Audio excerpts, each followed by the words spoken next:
Praise the lord. मसीह यसु में आपकी और आपके घरानों की सलामती हो। मैं एवेंजलिस्ट रूथ सुदागर, और आज बहुत ही अहम टॉपिक पर हम खुदा उनके कलाम में से सीखने जा रहे हैं।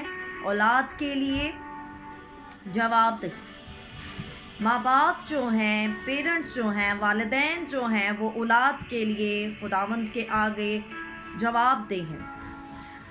जब हम पहला सैमुएल उसका 3 बाब, उसमें हम एली काहिन के बारे में पढ़ते हैं। एली के बच्चे शरीफ थे, इसके बेटों ने नाफरमानी की, उन्होंने खुदावंद की नज़र में बदी की और वो काम किया जो बनी इसराइल के लिए नाज़ेबा था। बावजूद खुदा के इंतबाह के वो बाज ना आए। एली पर इल्ज़ाम इसलिए था कि उसने सख्ती से उनको ना रोका और सही राह पर उनकी तंबीह ना की। हन्ना और एली के बच्चे दोनों एक ही माशरती माहौल में परवान चढ़े। सैमुएल, हफनी और फिनहास एक ही जगह पर ज़िंदगी गुजार रहे थे। नेकी और बदी की राह हर दो के लिए खुली थी, लेकिन रास्ते का चुनाव हर किसी की इनफरादी तौर पर खुद करना होता है। अच्छे रास्ते के लिए और बुरे रास्ते के लिए चुनाव जो है वो हमें खुद करना होता है। और कलाम बताता है कि सैमुएल को घर में तैयार किया गया था ताकि वो खुदावंद की आवाज़ सुनकर उसको जवाब दे सके। ऐ खुदा फरमा, क्योंकि तेरा बंदा सुनता है। एली कहानत की खिदमत में होने के बावजूद अपने बेटों को मुनासिब तरबियत देने में नाकाम रहा, जिसका नतीजा ये निकला कि वो गलत राह पर चल पड़े और यूं माशरा में खुदा और खानदान के नाम की तजलील का बायस हुए। मैं ये नहीं कहती कि हर कोई अपने बच्चे को खुदा का हादिम या पासबान बनाने के लिए तैयार करे, लेकिन वो एक अच्छा इंसान ज़रूर बने।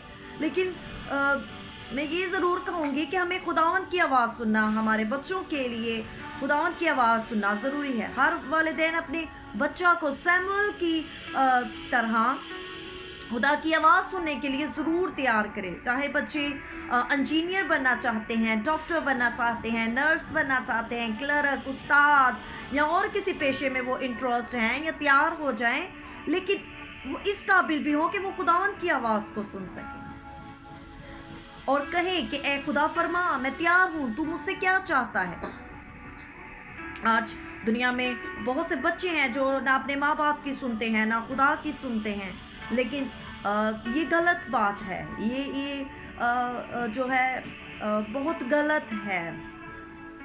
जब आप यसु को अपना शख्सी नजात दहिंदा कबूल कर लेते हैं तो ज़रूर है कि आप अपने बच्चों की खुदा के कलाम के मुताबिक जो हैं वो तरबियत करें। हम बच्चों के मुख्तार हैं, मालिक नहीं। हम बच्चों की खिदमत, परवरिश और तरबियत इसलिए नहीं करते कि बाहैसियत वालिदैन के तौर पर हमें क्या फ़ायदा होगा, हमें क्या एजाज़ मिलेगा। ये हमारे लिए एक एजाज़ से कम नहीं, और खुदावंद की तरफ से एक शर्फ है कि हमें खुदावंद के कलाम के मुताबिक इनकी परवरिश करनी है। बच्चे अगर खुदावंद की आवाज़ सुनने वाले हो जाते हैं और खुदावंद इनकी ज़िंदगियों में मुकद्दम दर्जा रखता है, तो वालिदैन की फरमाबरदारी और खिदमत को वो कभी भी दरगुजर नहीं कर सकेंगे। वो खुदा के भी वफादार होंगे और अपने माँ बाप के भी, क्योंकि मसीही मियारी ज़िंदगी में इसके बगैर गुजारा नहीं होगा। याद रखें, बच्चों की मुनासिब तरबियत के बारे में हमें मालिक को मुख्तारी का हिसाब देना होगा। आप इसके लिए जवाब दें। कल को जब हम इस स्टेज पर आते हैं, खुदावंद हमें फजल बख्शता है, तो हम भी इस बात के लिए जवाब देंगे। जो इस वक्त पेरेंट्स मुझे सुन रहे हैं, जो चाहते हैं कि इस ईयर में उनके बच्चों में तब्दीली आए, तो वो अपने बच्चों की सख्ती से जो है उनको देखें, उनकी तंबीह करें, क्योंकि आप अपनी औलाद के लिए जो है वो जवाबदेह होंगे। ज़रूर है कि हम अपने बच्चों को सैमुएल की तरह रेडी करें, चाहे वो कुछ भी करना चाहते हैं, लेकिन वो खुदावंद की आवाज़ सुनने वाले ज़रूर बने। खुदावंद हम सबको ऐसा करने का फजल बख्शे। God bless you all.